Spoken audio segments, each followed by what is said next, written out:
আশ্চর্যের বিষয় যে একই ঘরে জরেজ এবং শামীমা সেই লাশের সাথেই সেই রাত্রিটি যাপন করেন। জরেজ তার প্রেমিকা শামীমা আক্তার কোহিনুরকে ফোনে জানায় ভিকটিম আশরাফুলের সহিত সে যেন অন্তরঙ্গ ভিডিও ধারণ করে এবং পূর্ব পরিকল্পনা অনুযায়ী সে ভিডিও দেখিয়ে যাতে তারা 10 লক্ষ টাকা আমাদের যে আশরাফুল তার কাছ থেকে আদায় করতে পারে।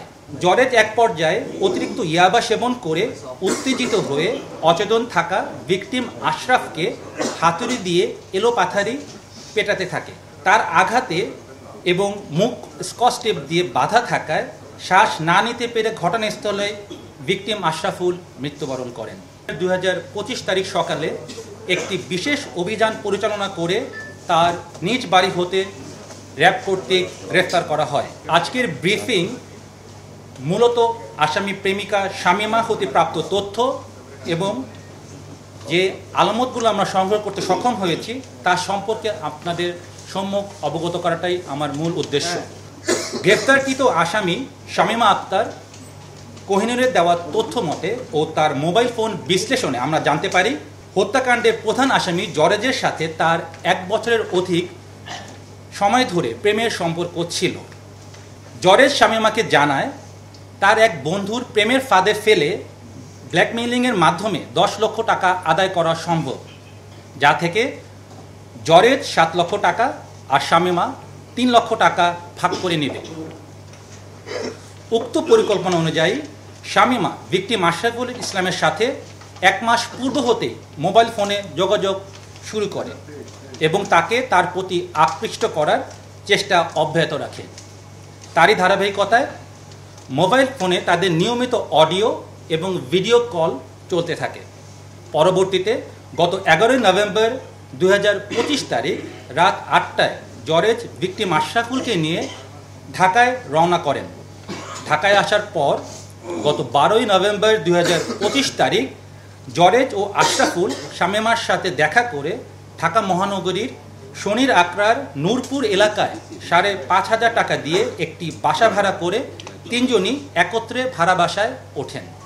রংপুর হতে ঢাকায় আসার পূর্বেই জরেজ তার প্রেমিকা শামীমা আক্তার কোহিনুরকে ফোনে জানায় ভিকটিম আশরাফুলের সহিত সে যেন অন্তরঙ্গ ভিডিও ধারণ করে এবং পূর্ব পরিকল্পনা অনুযায়ী সে ভিডিও দেখিয়ে যাতে তারা 10 লক্ষ টাকা আমাদের যে আশরাফুল তার কাছ থেকে আদায় করতে পারে। পূর্ব পরিকল্পনা অনুযায়ী ভিকটিম আশরাফুলকে শামীমা মাল্টার শরবতের সাথে ঘুমের ওষুধ খাইয়ে হালকা অচেতন করে যাতে বাইরে হতে জরেজ অন্তরঙ্গ মুহূর্তের ভিডিও ধারণ করলে আশরাফুল তা বুঝতে না পারে।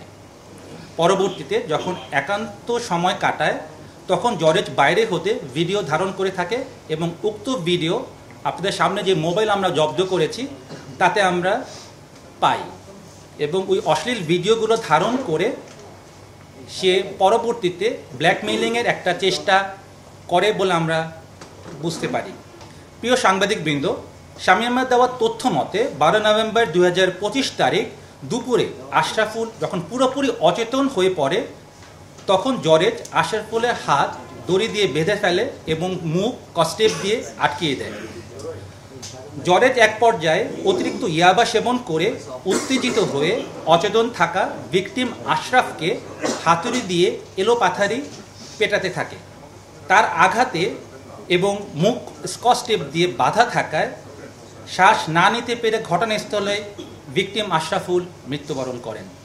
আশ্চর্যের বিষয় যে একই ঘরে জরেজ এবং শামীমা সেই লাশের সাথেই সেই রাত্রিটি যাপন করেন। পরবর্তী দিন অর্থাৎ 13 নভেম্বর 2025 তারিখ আশরাফুলের মৃতদেহ গুম করার উদ্দেশ্যে জরেজ নিকটস্থ বাজার হতে চাপাতি ও 2টি ড্রাম কিনে আনেন। জরেজ চাপাতি দিয়ে লাশটিকে মূলত 26টি টুকরো করেন এবং 2টি নীল রঙের ড্রামে ভরে রাখেন। সিসিটিভি ফুটেজ বিশ্লেষণ করে আমরা যেটা দেখতে পাই যে বাসা থেকে দুপুর 2টা 43 মিনিটে একটি সিএনজি ভাড়া করে ড্রাম দুটি সিএনজিতে নিয়ে দুপুর 2টা 52 মিনিটে তারা বাসা হতে রওনা করেন। পরবর্তীতে সিসিটিভি ফুটেজে যেটা হাইকোর্ট প্রাঙ্গণে সেখানে আমরা দেখতে পাই 3টা 13 মিনিটে হাইকোর্ট মাজার গেটের নিকট আসলে রাস্তায় আইনশৃঙ্খলা বাহিনীর তৎপরতা দেখে লাশ ভর্তি ড্রাম দুটি হাইকোর্টের পানির পাম্প সংলগ্ন একটি ফাঁকা জায়গায় প্রধান সড়কের পাশে একটি বড় গাছের নিচে রেখে তারা অতি দ্রুত হাইকোর্ট এলাকা হতে একটি অটোযোগে সায়দাবাদের উদ্দেশ্যে চলে যান। সায়দাবাদ যাওয়ার পর জরেজ শামীমাকে কুমিল্লায় চলে যাবার ব্যাপারে বলেন এবং নিজে সে রংপুর চলে যাবেন বলে শামীমাকে অবহিত করেন। সে অনুযায়ী শামীমা কুমিল্লা তার নিজ বাড়িতে গমন করেন এবং জরেজের সাথে তার যোগাযোগ সম্পূর্ণভাবে বিচ্ছিন্ন করে দেন। প্রিয় সাংবাদিকবৃন্দ, শামীমা দেওয়া তথ্য মতে ভিকটিমে আশরাফুলের রক্তমাখা সাদা রঙের পায়জামা পাঞ্জাবি সহ হত্যার কাজে ব্যবহৃত দড়ি, স্কচ টেপ, গোলগলা গেঞ্জি এবং একটি হাফ প্যান্ট একটি বস্তার ভিতর মুখ বাঁধা অবস্থায় শনির আক্রাস্ত নূরপুর এলাকা হতে র্যাব 3-এর একটি আবেদনিক দল উদ্ধার করতে সক্ষম হয়।